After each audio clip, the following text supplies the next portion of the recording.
Today I'm about to show you something that you won't be able to unsee on a rugby field moving forward. It took over 20 years of playing rugby for someone to explain this well enough to me that I would understand it. So hopefully you get some value out of this video and more importantly, understand it as well. Also stick around to the end because I'm going to link it in with another rugby theory, and it's kind of crazy when you put the odds of these two things together. It's a weird equation. It'll make sense shortly, I promise.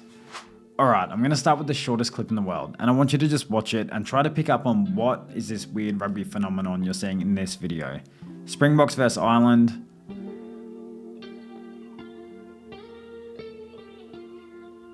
I'm guessing you're thinking, what's so interesting about Faf de Klerk throwing an intercept pass? And the part that is interesting is you probably could have predicted that that was about to happen. Let me explain. In this video, we've got another clip from the same game, I believe. We see something very similar happen. And it's all going to start off with Malcolm Marx not catching this ball. Whenever a ball's bobbled or a bad pass is thrown, there's a very high chance that the next touch from a player will mirror something very similar. And as we go through here, we see one sloppy pass lead to another, which leads to another, and eventually it's going to become a turnover. And it's something as a coach or as a player you do not want your team doing on the field. It's got a really fancy name and we call it shoveling the shit. So if you get given a bad pass, natural instincts for players is to shift the ball to somebody else. But what we really should be doing is taking it into contact. There's actually so much value you can get from learning that one mistake in rugby often leads to a few more. And here's another example. Wallabies versus the All Blacks, they're going to take it into contact. And there's no ruck control. The ball comes spewing out the back. And we see one mistake leads to another mistake. And we're just shoveling the shit. And this is a great example and often leads to a turnover.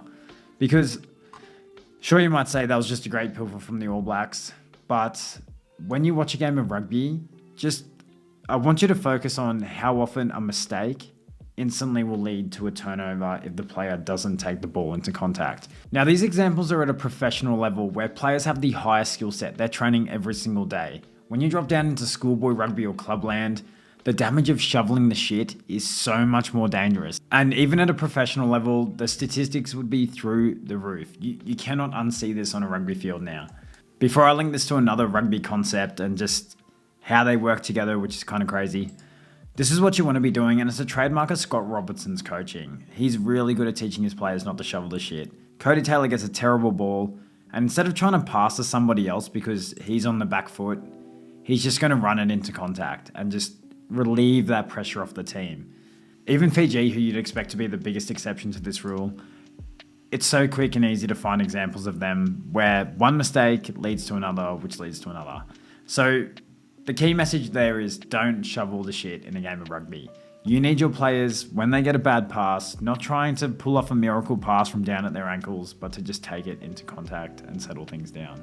We know that if you make a mistake or error, the next player to touch the ball is more likely to make one. In fact, most of the time, they will. We also know that about 30% of tries in our game come from turnovers. So if we can stop players from shoveling the shit, we're significantly reducing the amount of turnover tries that we're giving to the opposition team. I know it's not the craziest statistic in the world, like 90% of tries you can stop by doing this, or something completely crazy. But if you can stop the amount of turnovers you're giving to opposition teams, that's a lot of tries you're preventing over a season. And you're putting the odds in your favor. And when it comes to attack, if your players are aware of this, they can start expecting and predicting when turnovers are coming and really sting opposition teams. That's my 2 cents. Don't shovel the shit. Teach your mates about it. Be aware of it. Thanks for watching.